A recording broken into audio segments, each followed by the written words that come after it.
No vuelvo a la iglesia, me ofendieron. Es la expresión salida del alma de muchos buenos creyentes que probablemente se sintieron ofendidos por alguien en su iglesia, en la iglesia donde estaban asistiendo. La pregunta es, ¿qué hacer? O sea, ¿qué podemos hacer ante esta situación? ¿Seguimos asistiendo? ¿Nos sentamos aparte de la persona que nos ofendió? ¿Pasamos de largo? ¿No le volvemos a hablar? ¿O hacemos lo que hacen la mayoría?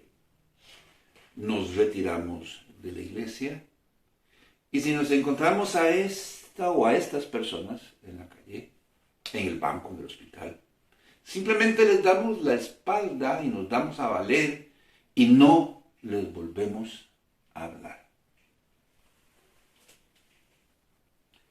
¿Qué debemos hacer?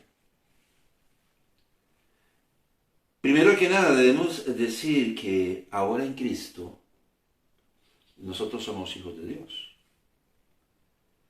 Y si nosotros somos hijos de Dios, entonces somos miembros de su familia. Por lo tanto, miembros del reino de los cielos. Entonces estamos bajo las normas establecidas por Dios. Dentro de su familia estamos bajo las normas establecidas por Dios para todas las personas que forman parte de su reino. Siendo así, debemos recordar que a nosotros los creyentes Dios nos ha dado una consigna, y esa consigna casualmente consiste en ser como su Hijo Jesucristo. Lo hemos leído muchas veces y lo seguiremos leyendo en cada oportunidad que tengamos. Romanos capítulo 8, versículo 29. Porque a los que antes conoció también los predestinó para que fuesen hechos conformes a la imagen de su Hijo, para que Él sea el primogénito entre muchos hermanos.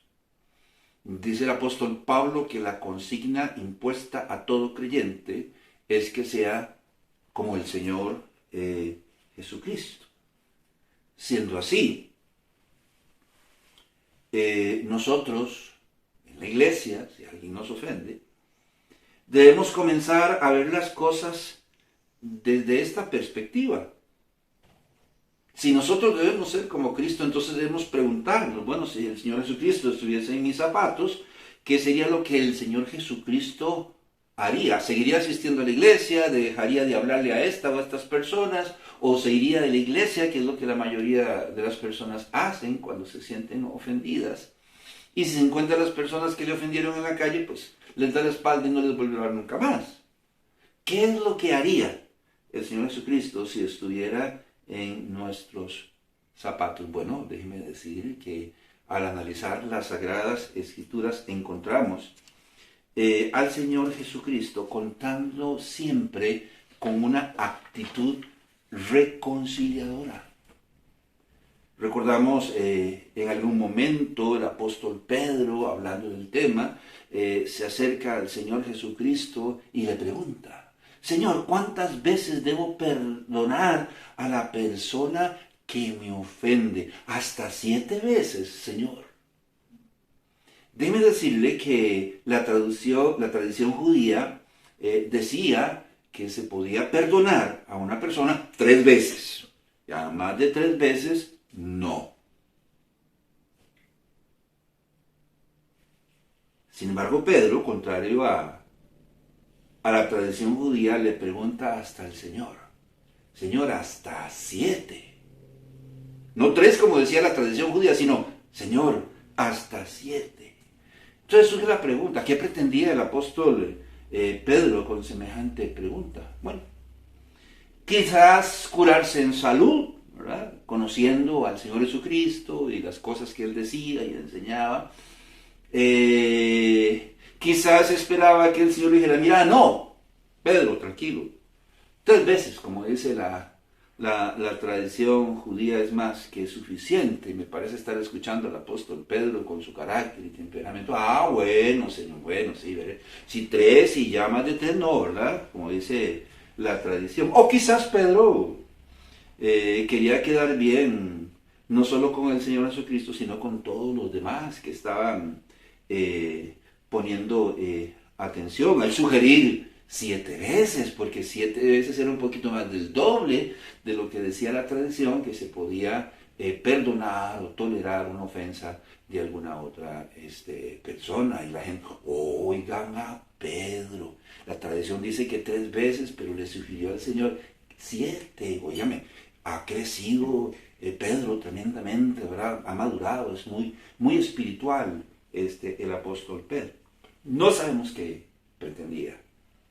Lo que sí sabemos es lo que el Señor le respondió. De repente el Señor le dice a Pedro, no te digo hasta 7, sino aún hasta 70 veces 7. ¿Cómo? La tradición dice 3, que nos parece razonable. Pedro, no sé, ¿verdad? Estableciendo su posición, de repente dice 7. Y ahora el Señor dice que no, que ni 3 ni 7, sino 70 veces 7. O sea, parece que el Señor está sugiriendo 490 veces. Dice aquí en Mateo, en el capítulo 18, en el versículo 22, la respuesta del Señor. Jesús le dijo, no te digo hasta 7, sino aún hasta 70 veces 7. No creemos que el Señor estuviese estableciendo un límite de tolerancia para perdonar a las personas que nos ofenden. Pues esto implicaría, y pónganme mucha atención, que alguien en el cielo comenzara a llevar el registro de nuestras ofensas en contra de Dios. Y cuando nosotros llegáramos a la 491, esta persona, un arcángel o el apóstol Pedro nos dijera, bueno, miren, ya llegaste al límite de 490, ya tenés 491 ofensas. Por lo tanto, hasta aquí llegaste porque estás frito. Por lo tanto, no creemos que el Señor estuviese estableciendo un límite de 490 veces para tolerar o perdonar las ofensas de las demás personas hacia nosotros. Creemos más bien que el Señor estaba reafirmando un principio, una norma previamente establecida. ¿Cuál? Aquella que dice que debemos contar siempre con una actitud conciliadora, al igual que nuestro Padre Dios. Y debemos estar dispuestos siempre a conciliar o a perdonar a los demás. Esto es muy interesante, porque a veces nos identificamos con la tradición judía. No, 3 veces y la cuarta... usted sabe lo que dice el dicho, ¿verdad? No tolero más. Bueno, Pedro sugirió 7, todavía sigue siendo razonable, pero no tenemos por qué tolerar las ofensas de las personas por el resto de nuestra vida y nuestra existencia. Ah, pero Dios sí. Dios tiene que tolerarnos todas nuestras ofensas, no 3 ni 7, sino todas. Y venimos delante de Dios cuando venimos, porque la mayoría de las veces cometemos las sandeces que cometemos y por anticipado creemos que Dios está en la obligación de perdonarnos. Vea qué interesante. Hacia Dios sí, pero hacia los seres humanos no. Entonces creemos que lo que el Señor estaba haciendo era reafirmando este principio ya preestablecido. Y, por ejemplo, Él dice en Mateo, por ahí, el capítulo 6, el versículo 12, si más si no recuerdo, y perdona nuestras deudas como también nosotros perdonamos a nuestros deudores. Señor, mire que yo soy tolerante y perdono las ofensas de las personas. Entonces, usted tiene que perdonarnos a nosotros. Sí, pero ¿qué dice Mateo en su contexto? En el capítulo 6, en el versículo 14 y 15. Y es el Señor Jesús hablando y diciendo a los apóstoles cómo deben orar. Y les dice aquí en Mateo 6, en el versículo 14 y 15, porque si perdonáis a los hombres sus ofensas, os perdonará también a vosotros vuestro Padre Celestial. Mas si no perdonáis a los hombres sus ofensas, tampoco vuestro Padre os perdonará vuestras ofensas. Si perdonan 3 veces, yo los voy a perdonar 3 veces. Si perdonan 7, yo los voy a perdonar 7. Si perdonan 490 veces, yo los voy a perdonar 490 veces. Pero si no tienen una actitud conciliadora y perdonadora, yo tampoco. Entonces el Señor está hablando de tener una actitud conciliadora siempre. Recordamos lo que dijo el apóstol Juan en 1 de Juan 1:9. Podemos venir a Dios con esa confianza si confesamos nuestros pecados. Él es fiel y justo para perdonar nuestros pecados y limpiarnos de toda maldad. ¿Cuándo? No dice 3, no dice 7, no dice 490 veces. Nada más dice que cada vez que confesemos nuestros pecados, Él es fiel. ¿Escuchó? Se mantiene firme en esa actitud. Él es fiel para perdonarnos y limpiarnos de toda maldad. ¿Cuántas veces usted en su vida, cuántas veces podría sentarse en un cuaderno y escribir una rayita por cada vez que lo hizo? ¿Cuántas veces usted ha ofendido a Dios? ¿Cuántas? 3, 4, 200 veces. Y cada vez que nosotros venimos delante de Dios para confesarle nuestros pecados y nuestros errores, ¿nos esperamos a que nos confirme que nos perdonó o nos damos por perdonados? Esa es la actitud que el Señor quiere que nosotros tengamos y que desarrollemos. Entonces, ¿qué hacer entonces? Si entro en conflicto con otro hermano en la iglesia. Bueno, recordemos que como hijos de Dios y miembros de la familia de Dios, nuestra principal responsabilidad es mantener la unidad del cuerpo del que ahora formamos parte. Porque la vida cristiana tiene sus sostenidos y sus bemoles. O sea, hay beneficios, pero también responsabilidades. Y una de las principales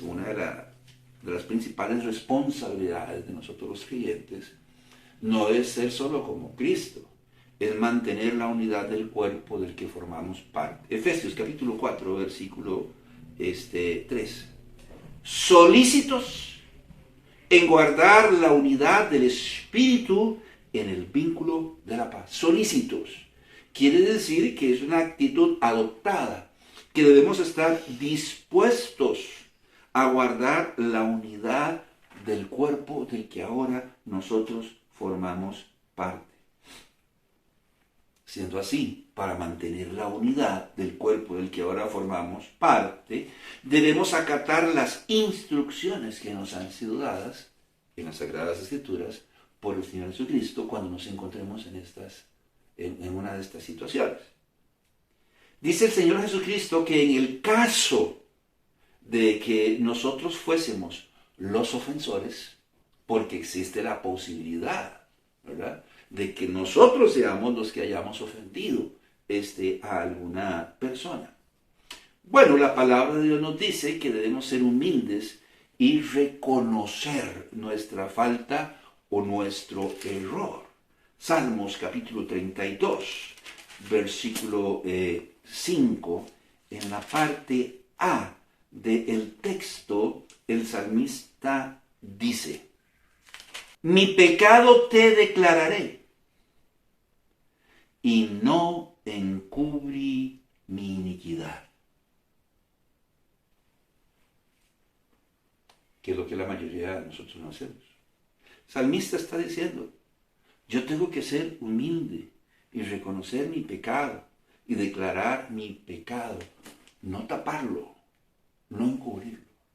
Sí, yo lo ofendí, pero el que empezó fue usted, porque usted, El Señor está diciendo que debemos tener una actitud conciliadora y perdonadora. De manera que si yo ofendí a alguien y me están diciendo, usted me ofendió, lo primero que yo debo hacer es ser humilde y reconocer, no tapar, el hecho de que a la larga yo me equivoqué. Si es así, y en dado caso me doy cuenta, yo debo tomar la iniciativa y buscar a la persona que ofendimos y hablar con ella. Mira, fulano, yo he estado notando que has estado serio conmigo. Y nosotros somos miembros del mismo cuerpo, de la misma familia. Y yo no creo que podamos estar así. Entonces yo quería decirte que si de alguna manera yo te he ofendido, por favor me perdones. Porque somos miembros del mismo cuerpo y de la misma familia. Si no me quiere hablar, que no me hable. Yo no soy un billete de 50,000. No soy un lingote de oro para que nadie me considere. Si él considera que yo le he ofendido, pues que venga a buscarme y a hablar conmigo. Claro, después de besarme los pies y las manos, ¿verdad? ¿Qué dice la palabra de Dios? También dice que en el caso de que nosotros hayamos sido ofendidos, debemos reconocer en primer lugar que todos somos seres humanos y nos equivocamos. No hay nadie que esté exento de culpa. Dice el apóstol Pablo en el libro de Romanos, en el capítulo 15, en el versículo 1. Así que los que somos fuertes debemos soportar las flaquezas de los débiles y no agradarnos a nosotros mismos. Existe la posibilidad de que sí, alguien nos ofenda. La persona no tiene la capacidad o el entendimiento, yo no sé. No se midió. Cometió un error. Nos ofendió. ¿Y quién no ofende de palabra? Entonces debemos reconocer que todos somos seres humanos y nos podemos equivocar. Y el hermano se equivocó. Aun siendo los ofendidos, no debemos quedarnos cruzados de brazos, rumiando el dolor y la angustia por la ofensa que nos infringieron.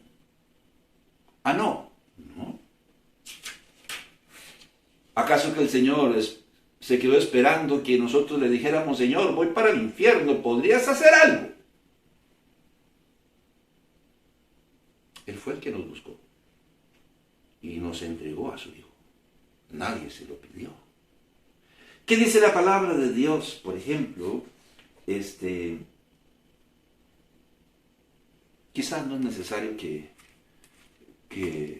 lo busquemos. Sin embargo, yo puedo darle lectura. Allí en el libro de Mateo, si más no recuerdo, dice el Señor Jesucristo. Por tanto, si traes tu ofrenda al altar y allí te acuerdas de que tu hermano tiene algo contra ti, deja allí tu ofrenda delante del altar y anda, reconcíliate primero con tu hermano y entonces ven y presenta tu ofrenda. Yo no sé, pero el darle al Señor, entregarle nuestros diezmos y ofrendas debería ser un acto sublime. Tan sublime es que dice que si yo recuerdo que Maruja Miranda tiene algo contra mí, pues guarde ahí, un momentico ahí, sostenga eso. Vaya, busque a Maruja Miranda y dígale, hermana mayor, venga acá, yo necesito hablar con usted. Sentémonos. Vieras que la otra vez vos me ofendiste, tal vez no te diste cuenta, pero yo me quedé muy herido. Yo no entendí porque tú me dijiste lo que tú me dijiste. Pero yo quiero decirte que si yo propicié alguna situación, Maruja Miranda, yo quiero pedirte que me perdones. Está diciendo que si yo fui ofendido, yo debo tomar la iniciativa para mantener la unidad del cuerpo del que formo parte y acercarme a esa persona que tal vez ni siquiera sabe que me ofendió. Lo que está pasando. Hay una promesa al respecto en el libro de Mateo, en el capítulo 18, cuando la palabra de Dios dice que si hemos sido ofendidos, nosotros los ofendidos debemos tomar la iniciativa de buscar a la persona que nos ofendió y hablar con ella en privado. Mateo capítulo 18, versículo 15. Por tanto, si tu hermano peca contra ti, ve y repréndele estando tú y él solos. Si te oyere, has ganado a tu hermano. Es la promesa de Dios. Vaya, hable con él. Y quizás gane un hermano y un amigo para el resto de su vida. Nosotros vivimos una experiencia en una iglesia, quizás por razones obvias no voy a decir nombres. En una clase de discipulado tocábamos este tema y le enseñábamos a los hermanos qué hacer si nos encontrábamos en esa situación. Como era una clase de discipulado, había requisitos, había que memorizar un versículo por semana, los libros de la Biblia, contestar un cuestionario para cada lección, hacer acto presencial, etc. Había una hermana que tenía sus complicaciones, a veces podía venir, a veces no podía venir. La dificultad con esta hermana es que a veces no avisaba. Les dábamos la oportunidad de recuperar esa lección. Y si nos hablaban, nosotros con mucho gusto podíamos ir a su casa o nos veíamos en la iglesia y podía reponer la lección si había tenido que ausentarse por fuerza mayor. Esta hermana lo hizo varias veces. Sin embargo, había un requisito, que si no cumplía con todas las clases presenciales, no se le iba a entregar el certificado el día de conclusión del curso de discipulado de la primera etapa. Se había explicado en clase, a ella se le había dicho por teléfono, habíamos hablado personalmente y bueno, tuvo sus complicaciones para no poder llenar o cumplir con este requisito. El día que llegó la entrega del certificado se les dedicó un culto a los hermanos y el mensaje y todo, y se les fue llamando a todos. Esta preciosa hermana llegó bien emperipollada, guapísima, llegó ese día y no la llamamos. Después del culto nos íbamos a ir a un lugar, una finquita, a comernos una carnita asada y pasar el rato en comunión, el grupo como de 22 personas del discipulado. Ella se enojó y en la puerta de la iglesia estaba hablando con varias personas.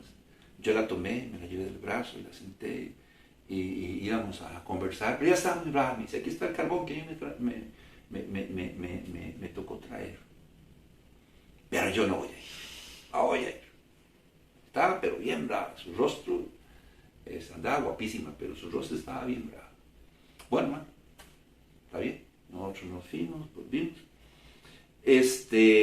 No sé si como 15 días después había Santa Cena en la iglesia, el pastor estaba oficiando la Santa Cena, y entonces esta hermana levantó la mano y le pidió al pastor permiso.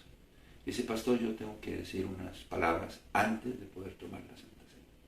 Y el pastor, claro, pase, y ella por el micrófono dijo, hermanos, usted sabe lo que pasó el otro día, así, yo estaba muy brava, muy enojada, y ahí en la puerta yo estaba expresando mi enojo a algunos hermanos, pero la palabra de Dios es la palabra de Dios.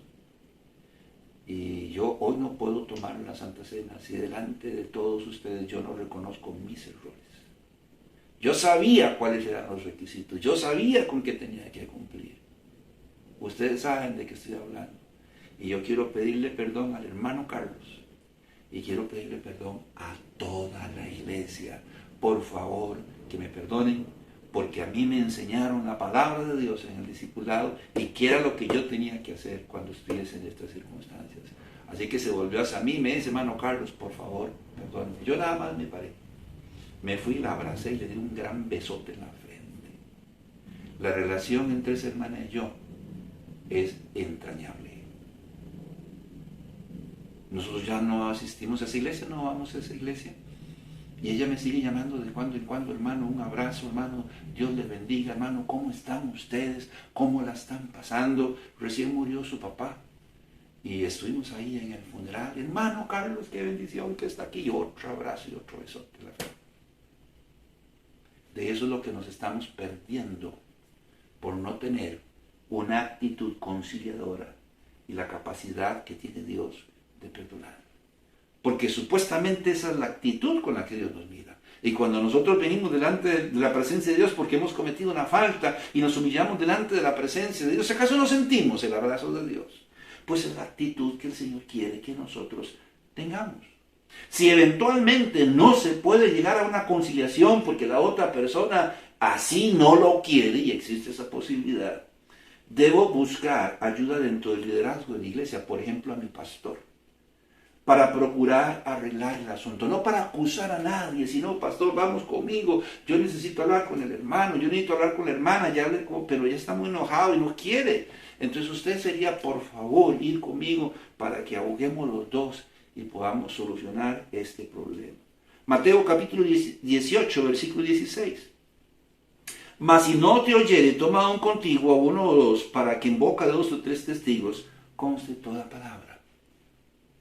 Me procura de mantener la unidad de la iglesia y la paz de mi alma y de mi corazón. Si aún así la persona no quiere conciliar, nos quedan 2 opciones más. Aquí dice la palabra de Dios en el versículo 17 que si no quiere oír, entonces lleve el asunto al seno de la iglesia. El problema es que si este asunto llega al seno de la iglesia puede decidir a favor de uno o de otro. Es una opción. La otra opción es sufrir el agravio. Primera de Corintios, capítulo 6, versículo 7. Así que por cierto es ya una falta en vosotros que tengáis pleitos entre vosotros mismos. ¿Por qué no sufrís más bien el agravio? ¿Por qué no sufrís más bien el ser defraudados? Ya lo intentaste, perdón. En privado, ya fuiste con un hermano de confianza y hablaron con la persona y no quiere. Tienes 2 opciones, llevarlo a la iglesia y crear un conflicto mayor, que existe la posibilidad. O simplemente sufrir el agravio. Ahora, si vamos a sufrir el agravio, por eso se llama sufrir el agravio, debemos hacerlo en oración y en silencio. Mira, fulano, ¿y vos por qué no le hablas a Mengano? Es que anda diciendo de vos que taca, taca, taca, taca, taca. No sé. No le diga a nadie si ya habló con ella o no habló con ella, o si fue con fulano y Mengano a hablar con ella o no. Guarde silencio. Porque si comienzan a decirse, ¿qué sería? ¿Cuál sería una y otra cosa? Uno dice, bueno, es que ella, versiones. Y si yo vengo y digo, taca, taca, taca, taca, taca, y otra versión, ¿qué va a pasar en la iglesia? Se van a formar 2 grupos, se van a formar 2 bandos. Ya no son 2 personas en discordia, ya es una iglesia dividida. Entonces dice, yo debo sufrir el agravio y guardar silencio. ¿Qué dice la palabra de Dios en Primera de Pedro? ¿No fue eso exactamente lo que hizo el Señor Jesucristo? Y estamos diciendo que debemos ser como el Señor Jesucristo. Y debemos preguntarnos qué haría el Señor Jesucristo si estuviera en nuestros zapatos. Bueno, en Primera de Pedro, en el capítulo 2, en el versículo 23, dice, quien cuando le maldecía, no respondía con maldición. Cuando padecía, no amenazaba, sino encomendaba la causa al que juzga justamente. Si yo decido sufrir el agravio, llevarlo en oración y en silencio, ¿sabe qué va a pasar? El Señor va a intervenir. Y está diciendo aquí que debemos encomendar todo al que juzga justamente. Esto es lo que el Señor espera de nosotros. Pablo, por ejemplo, dice, bendecid y no maldigáis. Procurad estar en paz con todos. No os venguéis vosotros mismos. Si tu enemigo tuviera hambre, dale de comer. Y si tuviera sed, dale de beber, claro, con leche magnesia, ¿verdad? Para que le dé una buena diarrea y prolifere esa diarrea. Claro que le vamos a dar un casado, le vamos a echar ahí, ¿verdad? Una estricnina en el fresco. Dice la palabra de Dios que si tu enemigo tuviera hambre, dale de comer, si tuviera sed, dale de beber. Porque ascuas de fuego amontonará sobre su cabeza, porque Dios va a intervenir. Y en este tipo de conflictos yo le pregunto, cuando Dios intervenga, ¿a favor de quién quiere usted que intervenga? ¿A favor suyo o a favor de la otra persona? Esto es lo que el Señor espera de nosotros. Que tengamos siempre una actitud reconciliadora y o conciliadora y estemos dispuestos a perdonar. Efesios capítulo 4, versículo 32. Y el Señor está diciendo, bueno, yo voy a tratarlos a ustedes como ustedes traten a los demás. Y dice aquí en Efesios 4:32, antes sed benignos unos con otros, misericordiosos, perdonándoos unos a otros, como Dios también os perdonó a vosotros en Cristo. Él ha dicho en su palabra, hijitos míos, no amemos de palabra ni de lengua, sino de hecho y en verdad, en 1 de Juan 3:18. También ha dicho, amados, amémonos unos a otros, porque el amor es de Dios. Pero de repente replica en el versículo siguiente, todo aquel que ama es nacido de Dios y conoce a Dios. El que no ama, no ha conocido a Dios, porque Dios es amor. En 1 de Juan 4:7-8 se nos complicó la cosa. ¿Somos o no somos? Y de repente sigue diciendo el apóstol Juan, el que dice que está en la luz y aborrece a su hermano, está todavía en tinieblas. ¿Somos o no somos? Es la pregunta. Dice Juan, si alguno dice yo amo a Dios y aborrece a su hermano, es mentiroso. Pues el que no ama a su hermano, a quien ha visto, ¿cómo puede amar a Dios a quien no ha visto? Ahí en 1 de Juan 4:20. Sigue diciendo Juan. Y nosotros tenemos este mandamiento de él, el que ama a Dios, ame también a su hermano. Es así de simple. Si amamos a Dios, debemos guardar sus mandamientos. Recuerda San Juan 14:15, si me amáis, guardad mis mandamientos. ¿Sabe qué hicieron? Nos pusieron contra la pared. Y Dios está diciendo, muy serio, no se trata de que te separes del hermano, de que te sientes bien atrás, de que no le hables ni le saludes. De eso no se trata, porque así no es como yo actúo con ustedes. No se trata de que, dolido, y estamos en nuestro derecho, nos vayamos de la iglesia. Y ojalá nos fuésemos calladitos. Pero vamos sonando todos los platos y todos los trastes cuando vamos para afuera. De eso no se trata. ¿Sabe por qué? Porque en la siguiente iglesia donde vayamos, vamos a encontrarnos con los mismos problemas. Y le voy a decir algo. Si la persona no quiere oírnos y escucharnos, entonces vamos y hablamos con el pastor, no para quejarnos, sino para que nos ayude a resolver el asunto. Y vamos y hablamos con la persona, y tal vez se arregle el asunto, tal vez no. Pero ¿qué pasa cuando el problema es con el pastor? ¿Con quién hablamos? Estamos en nuestro derecho de irnos de la iglesia. Le voy a decir, nos vamos a ir de la iglesia cargados de angustia, probablemente, de dolor, porque nos ofendieron, y de amargura. Y eso es lo que el diablo quiere que usted sienta y viva. Y como dice hermano Carlos, si en otra iglesia donde yo vaya a ir voy a encontrarme con las mismas circunstancias, entonces no vuelvo a ninguna. ¿Dónde estás? Donde Satanás te quiere. Exactamente.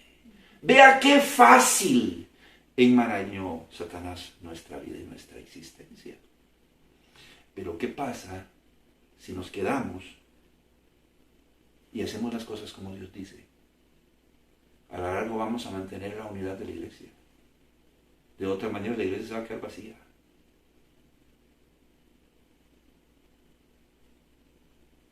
¿Qué hacemos? Hagamos lo que Dios dice en su palabra. Hoy se nos manda a ser como Cristo, a amar y a perdonar. La decisión la toma usted. si queremos hacer lo correcto o no. Primera de Juan, capítulo 2, versículo 6. Acabamos de ver un capítulo algo muy relacionado con Primera de Juan. No era un estudio de Primera de Juan, pero estábamos hablando del pecado de muerte.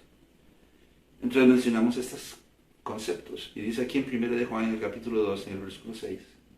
El que dice que permanece en él debe andar como él anduvo. Les digo así en pocas palabras. ¿Cómo anduvo el Señor? Hasta el último respiro, poniendo la mejilla una y otra vez. Yo no puedo.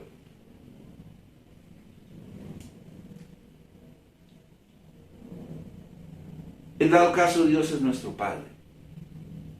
Si hacemos bien las cosas, Él va a bendecirnos. Si no arreglamos las cosas y no nos ponemos de acuerdo, le garantizo que Él va a intervenir. Porque yo estoy seguro que cuando sus hijos se agarran del pelo, usted no se queda como un espectador tomando un video. ¿Verdad que no? Usted va a intervenir. Y qué difícil ser un juez justo y llegar a determinar quién fue el responsable y el culpable. ¿Para qué vamos a buscar un responsable y el culpable? El responsable y el culpable es Satanás. No dice la palabra de Dios que no tenemos lucha contra ¿qué? Contra sangre y carne, sino contra potestades, contra principados de las huestes celestes. Ese es el culpable. Ese es el que divide. ¿Para qué vamos a buscar un culpable? Agarramos a los dos. Me lo imagino usted agarrándolos a los dos del pelo así, ¡pum! Y separándolos, ¿verdad? ¿Y ahora qué va a hacer? Hágalas de Salomón, parte la yote por la mitad. No se trata de buscar un culpable. Se trata de unirnos como un solo cuerpo. De eso es lo que se trata. Proverbios capítulo 3, pasaje muy conocido por todos. En el versículo 12, el sabio, casualmente, mire, Salomón dice: porque Jehová al que ama castiga, como el padre al hijo a quien quiere. Entonces no sé si lo haría. Yo tuve mis broncas con mis hermanas, ¿verdad? Como yo era el menor y mis dos hermanas eran mayores, entonces era muy fácil echarle la culpa al menor. ¿Quién hizo este? Fue Carlitos, ¿verdad? Entonces, como yo era el chiquitillo, entonces había una situación ahí de salud, entonces a veces se salvaba, ¿verdad? Está diciendo la palabra de Dios, porque el padre al hijo, como el padre al hijo a quien quiere, porque Jehová al que ama castiga, como el padre al hijo a quien quiere. Hay que saber separar a los hijos. No busquemos un culpable. Hablemosles de la necesidad de resolver los problemas antes de que nosotros tengamos que intervenir. ¿No cree usted? Como nosotros como padres a veces es un poco conflictivo porque tendemos a buscar un culpable, pero no busquemos un culpable. La disciplina puede ser preventiva. Hablemosles de la necesidad de resolver los problemas antes de que lleguen a nosotros la autoridad. Mi recomendación es: sigamos las instrucciones dadas por el Señor Jesucristo y arreglemos nuestros problemas y nuestras diferencias por causa de la unidad de la Iglesia, antes de que la autoridad suprema tenga que intervenir. Es lo que la palabra de Dios nos dice. Ahora en Cristo somos una familia y debemos mantenernos unidos, y algo en lo que pocos piensan, dándole buen testimonio al mundo y glorificando a nuestro Padre que está en los cielos. Una actitud reconciliadora entre nosotros, por lo tanto, es estrictamente necesario. Mi nombre es Carlos Corrales, que Dios le bendiga y que pase un buen día.